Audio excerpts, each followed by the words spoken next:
It's time for AEW All In predictions, the biggest wrestling show of all time.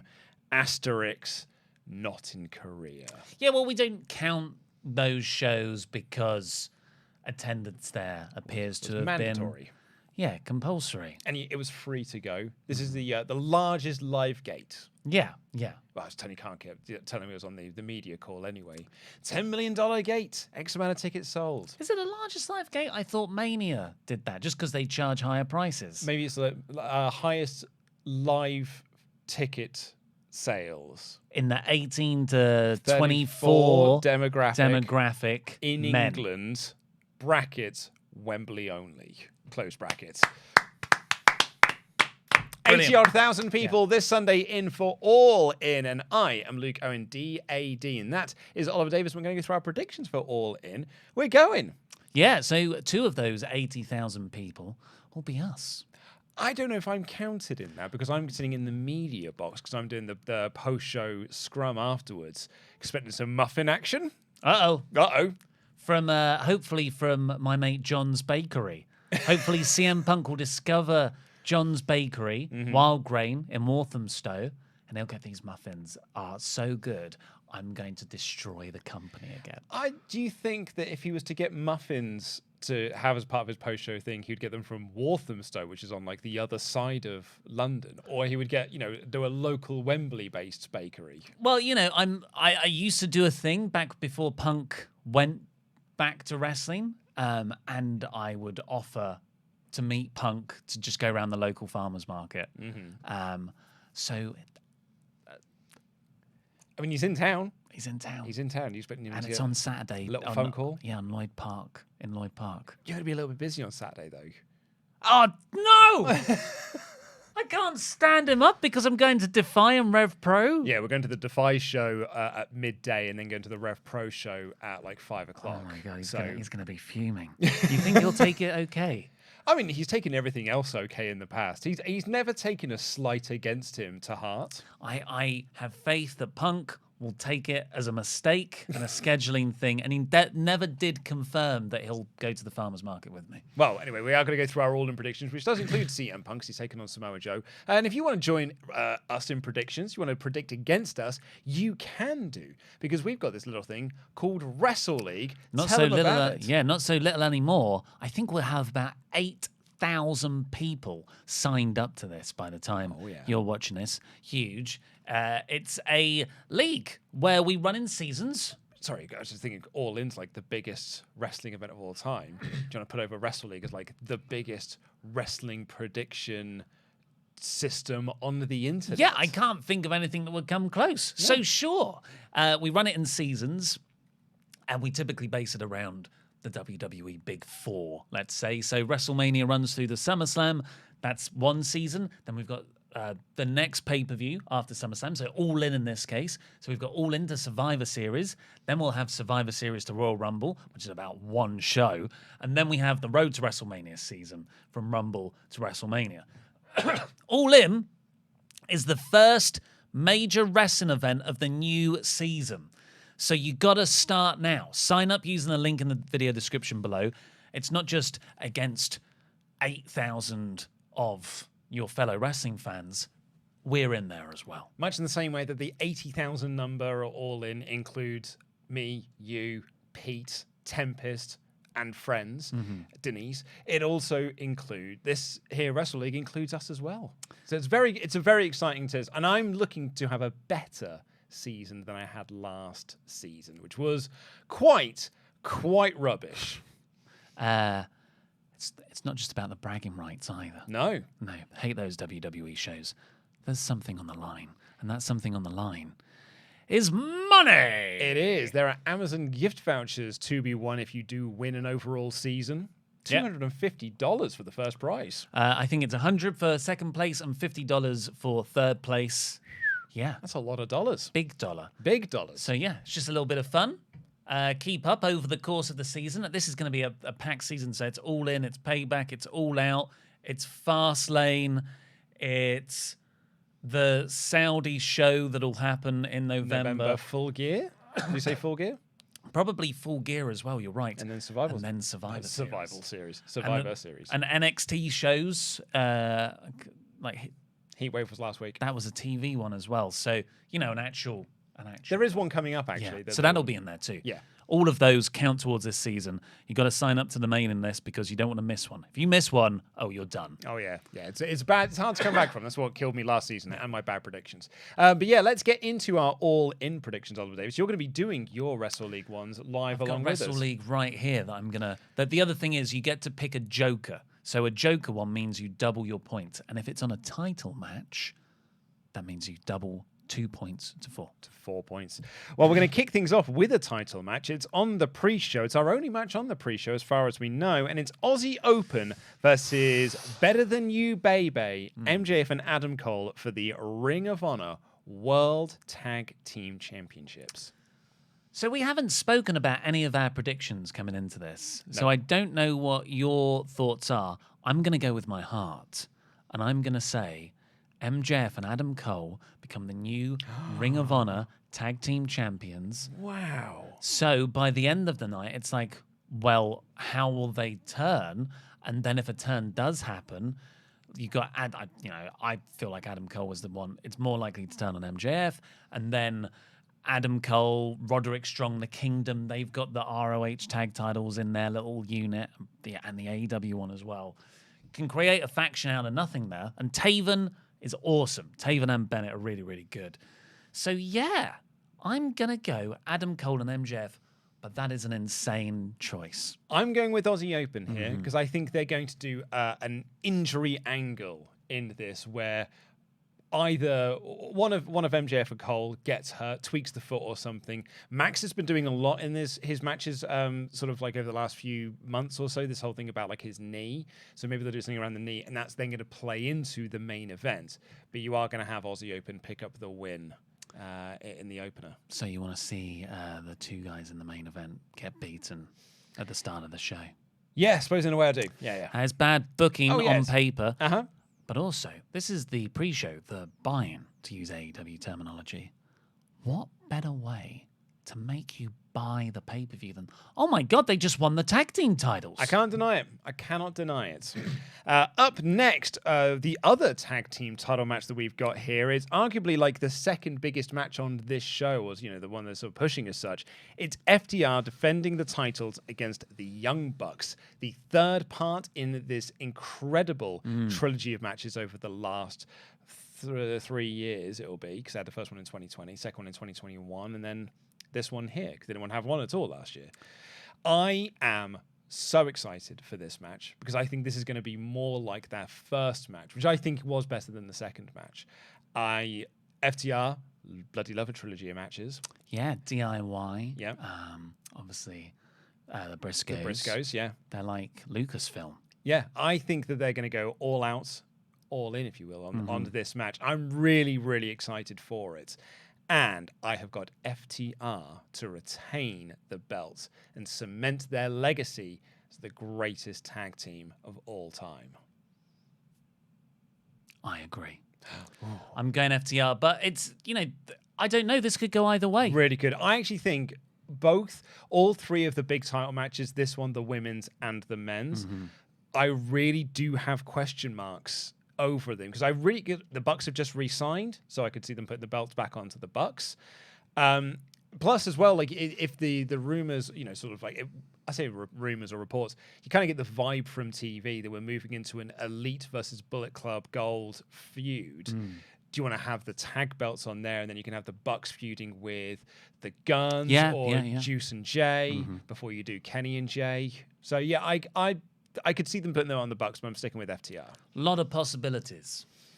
Up next, another one I've got a bit of a question mark over. It's the four-way for the AEW Women's World Championship. Hikaru Shida defends her title against Toni Storm, Saraya, and Dr. Britt Baker, DMT. Because AEW have got a history, and there's a lot of history with fatal four-way matches for the Women's World Championship. So it stands to reason. It's the only logical thing to put on this card in a 11-match card to have your one Women's Championship match. as a history lover, it's what I would have fantasy booked for the biggest wrestling show of all time. Well, they did that one, didn't they? They did that one on the first All In. They did that one on that first All In, and then I think they've done one on TV. Mm-hmm. And now we've got one here. Yeah, so it's a strong lineage. Best things come in threes, rule of three. Three's the magic number. It makes no sense. Yeah, this is a match that I think is a victim of the injuries. We've got a few matches that I feel like are the victim of the injuries. Don't you think it would just be a four-way still? I don't think Jamie Hayter being able to go would actually give the women's division a storyline. Oh, I'm not saying it would have had a storyline, but I'm just saying I think it would have been Jamie and Saraya one-on-one for the title. I think there's fatal four-way. I think they'd hide Saraya with a couple more people in there. Yeah, maybe it still would have been a fatal four-way, but it would have been like Jamie, Saraya, Tony, and Britt Baker. Yeah. So Shida really is just in here in the Saraya role, perhaps. Transitional champ to get the belt from one member of the Outcast to the other. It could be, because I mean, is that what you're saying? Yeah, I'm saying Saraya. It's a show in England, and Saraya is from England. She's from Norwich. Unfortunately, a part of England. So yeah, I'm gonna go Saraya. She's been, we get the Tube, which is the public transport system in London, and her face is all over the marketing. Yeah. She's the main. She's right in the middle, isn't she? Yeah, of all the Tube ones, Of the little ones. Yeah, the little posters that are on the Tube and stuff. Saraya's like front and center. It's like Saraya, Sting, Christian Cage and Luchasaurus, Jericho and Darby. Yeah, well remembered. Did I get all of them? Yeah, that's the one. And who was in the first ever four-way of All In? So it's Chelsea Green, Britt Baker, Tessa Blanchard. Oh, who's the fourth? Oh man, who's the fourth? Madison Rayne. Was it? Yeah, I'm pretty sure it was Madison It was Rayne. someone like the Bunny. No, I'm pretty sure it was Madison Rayne. All In 2019. 2018. 2018. I nearly put 1999.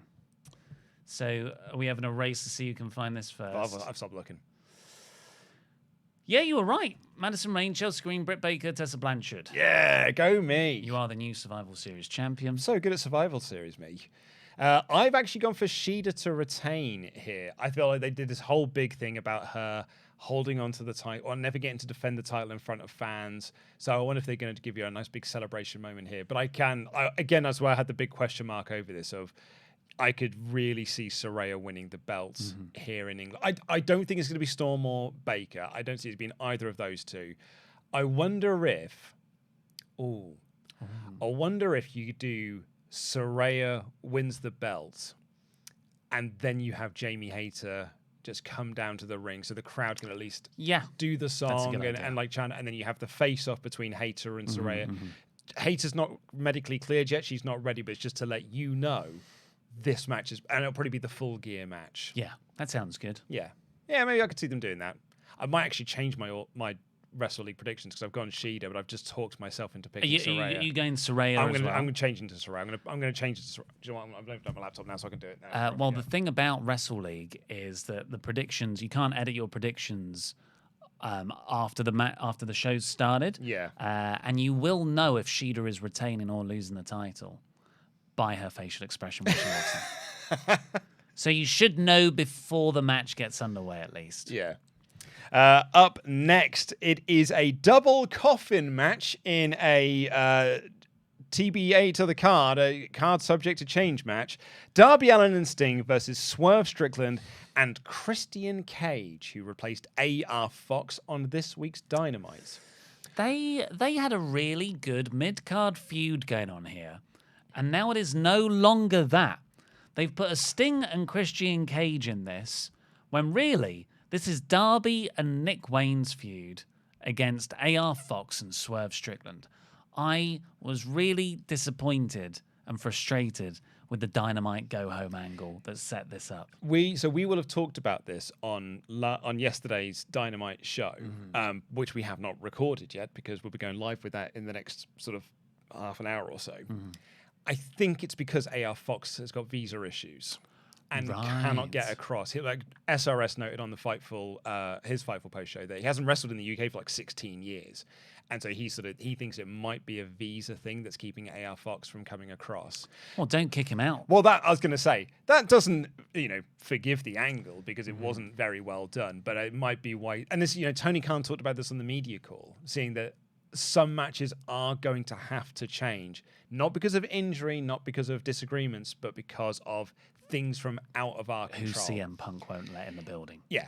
And we know that from the Stadium Stampede match. And I think this is another one of those. That's a shame. I'm going with Darby Allin and Sting, though. Yeah, because Sting, people love him. Sting is also undefeated. Oh, yeah. In AEW, which Tony Khan also talked about on the media call. Up next. Oh, man. Who are you gonna I've gone Sting and Darby Allin as well, particularly now that AR Fox is not in the match. I really thought, I said this to Dan in the week, after Collision, I was like, I'm Nick Wayne's turning, and he's going to join the Mogul affiliates, because they were in the promo for the tag match that they had on Dynamite, Nick and Darby versus Swerve and Fox. He kept saying, you're going to see who, really find out what sort of a man Nick Wayne is. And I was like, oh, he's totally turning heel on them. So I was going to go with Swerve and Cage, but now that I think you're going to give Sting and Darby the win here. Up next, it's the boo-hoo match of the evening as Kenny Omega is forced to tag with Kota Ibushi and Hangman Page against Takeshita and Juice Robinson and Jay White. Why would I even bother going to this show? What a waste of everyone's time. I'm being facetious, of course. I think the criticisms against this match are ludicrously silly, but not as ludicrously silly as Tony Khan's defense of booking this match, which he had on the media call, which was absolute bollocks. What was it? We'll probably talk about this again on the Dynamite show. Someone brought up the criticisms of booking Kenny Omega in a trios match and not in a big singles match. And Tony Khan said, with a straight face, like, we're all in agreement on this. He's like, I don't know. I thought people would kind of see the fun side of this, because on the original All In, the Elite were in a trios match in the main event, and now we've got the Elite in a trios match here on the second All In. And my mic was muted. Actually laughed out loud. I wish your mic wasn't muted and it's just somehow a lone Luke cackle. Just been like, bollocks, Tony. Absolute bollocks, mate. But the Elite, the first All In, Kenny took on Penta. Yes, but it was the Young Bucks and Kota Ibushi versus Rey Fenix, Bandito, and... yes, the trio's main event. Yeah, I can't remember who the other person was. But it was like, that's his reasoning. Rey Mysterio.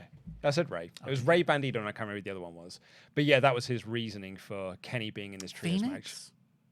Oh, it might be Phoenix, actually. I think it was. Yeah, it's... I mean, I don't see this discourse that you keep bringing up. I've not seen it anywhere. That's because you don't go to Twitter. I don't go to Twitter, so... Smart man. It doesn't... Or X. No, it is Twitter. I even think they've given up on that branding. Mm-hmm. So I don't really care about that bit. It doesn't make me angry. But I would prefer singles matches. I think, if I'm to level a criticism against this, I do feel like it's a get everyone on the card mentality, which I don't like. I would like... Yeah, something more meaty for these guys. But I'm really excited to see Bullet Club Gold and mainly Jay White and Kenny Omega interact. I'm going to go with the Golden Elite, though, because Juice Robinson is there. And he will take the pin. It's a very good Juice Robinson to get pinned right there. Yeah. I've also gone for the Golden Elite in this one as well. I know I make fun of the discourse and I make fun of people complaining that Kenny Omega's in a trios match. Like it's one of my most anticipated matches of the night because I get to see Kenny, Page, Kota, Jay White, Juice Robinson, and Takeshita in like the same ring. Like I think that's a really tantalizing and really great thing to see. But if you'd give me the option between that and Kenny versus Jay in a singles match, I'd certainly pick the second one. But the report was that this was supposed to be Omega Danielson. That was going to be what the whole show was built around. And then Danielson got injured. This is our second show of the evening that has been hampered by the injuries. So, but yeah, if you gave me the option, I would absolutely pick Kenny and Jay in a singles match. But I'm not going to turn my nose up at a trios match because I also now get to see Paige and Kota Ibushi in the ring. Up next in that Stadium Stampede is another one that has fallen victim, not to injuries this time, but to visa issues. This was supposed to be 6-on-6 with 3 mystery men for the Blackpool Combat Club. However, visa issues have meant that Phoenix can't travel. So it has now become a 5-on-5 match, and it will be Eddie Kingston, Orange Cassidy, Best Friends, and Penta versus Moxley, Claudio, Yuta, and a returning Proud and Powerful Santana and Ortiz. Hopefully not still using the Proud and Powerful name, because I felt like they dropped that fairly early doors. So who was the 6th man going to be? If Phoenix was on the babyface brigade. I gave you my predictions of who I thought it was going to be. I Chris thought it was Chris Hero or McGuinness. That'd be great.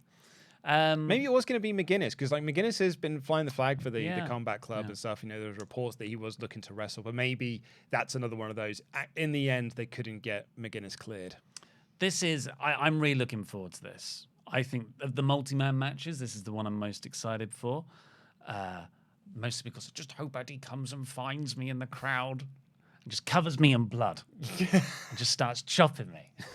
Did you see Eddie promoting the Stadium Stampede deal, extra bit for Fight Forever? No. It's awesome. What does he do? He basically just comes out like, so it's Tony Khan at Daly's place with Kenny Omega and stuff. And he's like, and Eddie, when you come in, you can promote the game. Eddie just sort of walks in with this sort of shrugging attitude. And he's like, yeah, I've heard it's a good game. Buy the game. Honestly, I don't care. What I do care about is Claudio Castagnoli. Yes. I'm going to kill you at Wembley. On pay-per-view, the biggest wrestling event of all time, Wembley Stadium. That's what I care about. That's what I'm going to do. Buy the game, whatever. And then he just storms off. Amazing. So I think I'll give the win to Blackpool Combat Club here. Santana and Ortiz just returning. And also Mox is in the Blackpool Combat Club. I think we'll see a Mox pinning Cassidy to set up an international title match at All Out. Mm-hmm. And I think we could certainly get Eddie versus Santana singles match at All Out, or certainly down the line on TV or something. Because this is very much, I feel this is going to spin off into Eddie versus Santana and Ortiz. And maybe they'll do a tag match of Eddie and Homicide versus Santana and Ortiz. Yeah, that'd be great. A lot of history there. Up next, it is what was initially not a high match on my card in terms of like I'm interested in this outside of getting to see Will in front of 80,000 people, which I'm just really thrilled about, has now become my second most anticipated match of the night. Amazing. On one promo alone, it's Will Ospreay versus Chris Jericho. The go home segment on Dynamite, Ospreay's promo was so great, and I thought, there ain't any way Jericho's coming back from this. And then Jericho cut a promo like this that he's not done in a while. This is the best promo he's done since the Kingston feud back in November of 2021, whenever it was, or 2020, whenever it was, 2022. Well, his Ocho stuff was good, but it wasn't serious. Yeah, funny. Yeah, the build to the Revolution 2022 with Kingston, I felt like this is the best promo work he's done since then. And I was like, I can't wait for this match now. Yeah. And I think that Jericho's a smart enough guy to know the money's putting over Ospreay here in front of 80,000 people and really establishing Will. Also, I feel that, Will dropping in the reference that his contract's up in 6 months' time with New Japan, that they're going to be making a big play for him to come and join them. And if you're going to do that, then you probably want to sweeten the pot somewhat, being like, gave you a big win on this big stage. Yeah, he really shouldn't. Tony Khan really shouldn't be doing that. He should agree, somehow commit to that happening before you put them over your own stars. I've gone for Will here. Yep, same. I agree with everything you said. I think it was an excellent go home segment. I feel like that 2017 to 2019 era of WWE, where the matches were mostly rubbish, but then all of a sudden Samoa Joe and Seth Rollins had a great promo segment. Oh my God, I'm actually looking forward to this match. That's what I feel about here. Yeah. Can't wait. Up next for the Real World Championship, it is CM Punk versus Samoa Joe. It's Punk, right?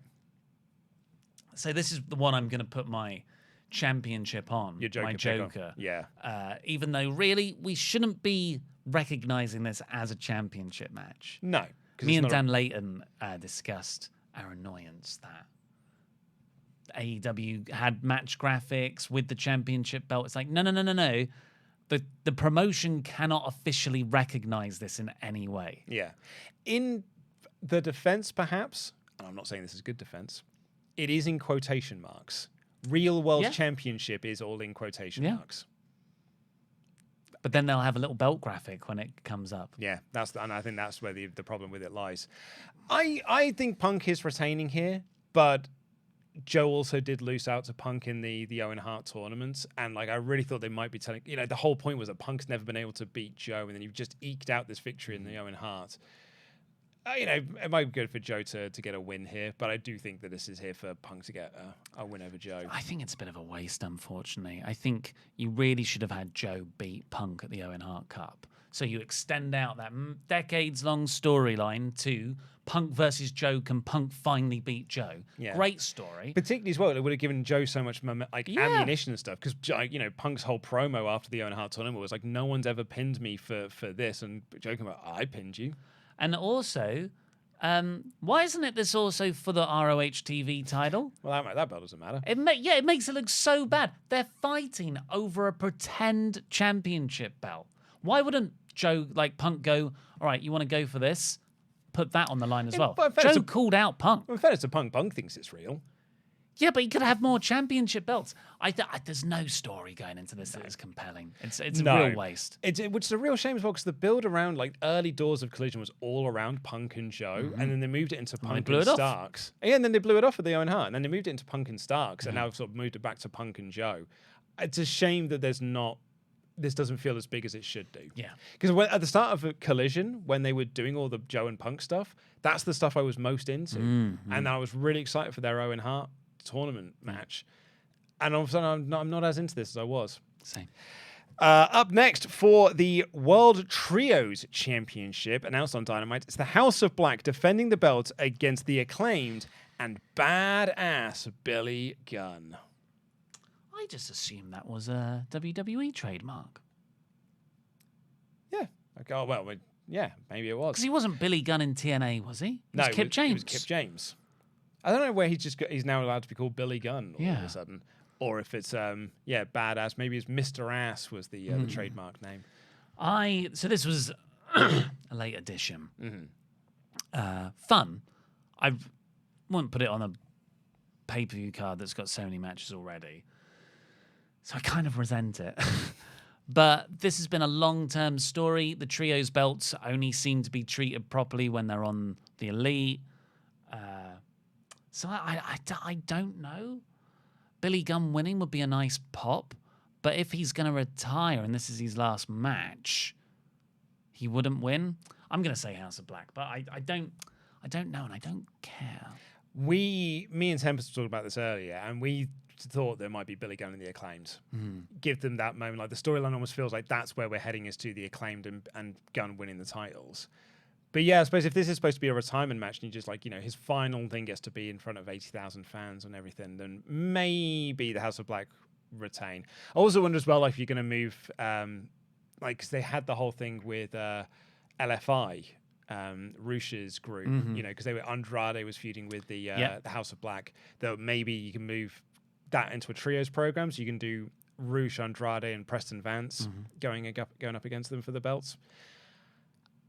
I think I'm going to say Billy Gunn and the Acclaimed. Okay. Good for you. Yeah, you're right. But this he shouldn't have retired a month ago if they were going to do another retirement angle. So I don't know. Yeah. No, I agree. I wouldn't have put this on the card either. I'd have just done this on All Out. But I also get why it's on All In, because there's a little bit of that need to get everyone on the card mentality. I think a lot of that is fueled by the criticisms that not everyone is on the card that Tony has had from this. Up next for the FTW Championship. This has not been officially announced at the time of this recording. This is actually going to be announced tomorrow on Collision. It's an 11-match card. I know you're counting. I'm seeing how many championships are at stake. It's Hook versus Jungle Boy Jack Perry for the FTW title. 7 belts are on the line on this 11-match card. 7 out of the 11. And not all the belts are being defended. Oh, yeah, because there's the international title. I'm going to go with Hook. Yeah, Hook getting a big win in front of this crowd. Hook's a guy who could have been big if they just went with him a bit more and gave him actual proper feuds, but he kind of got Jade Cargilled. So hopefully Hook wins it, but hopefully they've also got something for him afterwards. Yeah, I think this is a big ECW spot. I think it will be. I hope so. That'd be fun. I love your Sandman idea. Thank you very much. And Sandman as well, someone asked him about it, and he said, like, oh, yeah, no, they haven't called me. I don't even think they've got my number, which makes me feel like, maybe. But yeah, I think Hook. I could see... I actually might move my Joker pick to this as well, because I think it's probably more pegged on the Hook's winning than Punk is. And that brings us to our main event for the AEW World Championship. A match I am so excited for. I'm so much looking forward to. And I think I know which direction it's going, but I still don't know. It's MJF versus Adam Cole for the World Championship. And I've got Cole down in Wrestle League with the big heel turn aligning with the Kingdom, and that's the big show closer. But I can also see a world, because like Roddy had this promo on Dynamite where he was like, okay, you're going to find out who the real MJF is and who the real Adam Cole is. Of its MJF turns on Adam Cole and he aligns with the Kingdom. Oh, I don't like that. I don't like it as much as Cole. I've gone with Cole in Wrestle League, though. But honestly, this could go either way. This could be just a one-on-one respect match. Yeah. And there's no big angle. And the big angle is that they prove the critics wrong. Yeah. They prove Renee Paquette wrong, who was stirring up all sorts of stuff on Dynamite. And they are just friends. Yeah. I could see this going a multitude of different ways. I'm gonna go Cole, but again, it could easily be the friendship way. I think MJF turning heel is the least best of all of these, just because that would make 2, 3, 4 week long babyface runs in a 9-month period for it. With AR Fox. Yeah, but also back when he turned. Oh, I see what you're saying. Right. Yeah, joined Regal. I see what you're saying. Moxley. Yeah. That one really didn't work. This one has worked, and I think he should stick as a babyface. And I just think Adam Cole coming into this feud was so far down. He hadn't got his mojo back yet. This has made Cole right back to his absolute best as a face. And we all know he is even better as a heel. Mm-hmm. And I think Cole turning on Max here, the heat he'd get, the championship round his waist, the gurning Roddy, Matt Taven, and Mike Bennett as a new AEW Undisputed Era. Mm-hmm. That is really potentially fantastic.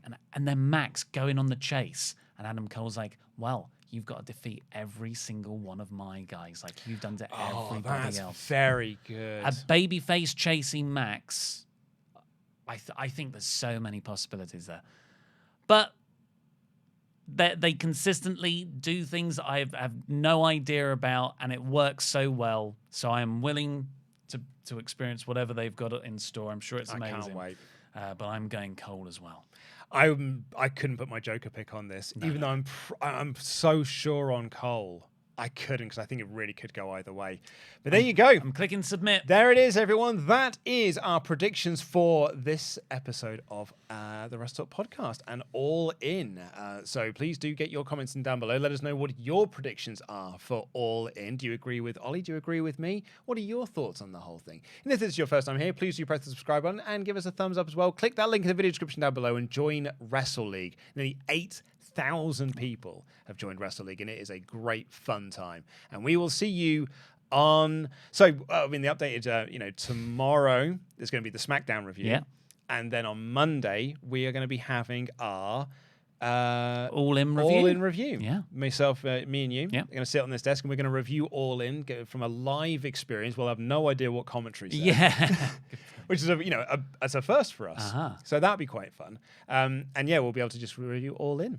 Cool. It's going to be a busy old weekend. We're looking forward to seeing all of you in person as well, because I know there'll be people watching this that are going to be looking out for us in amongst the 80,000 people that are there. So hopefully hopefully get to meet some of you. But until then, I've been Luke Owen, DAD. That has been Ollie Davis.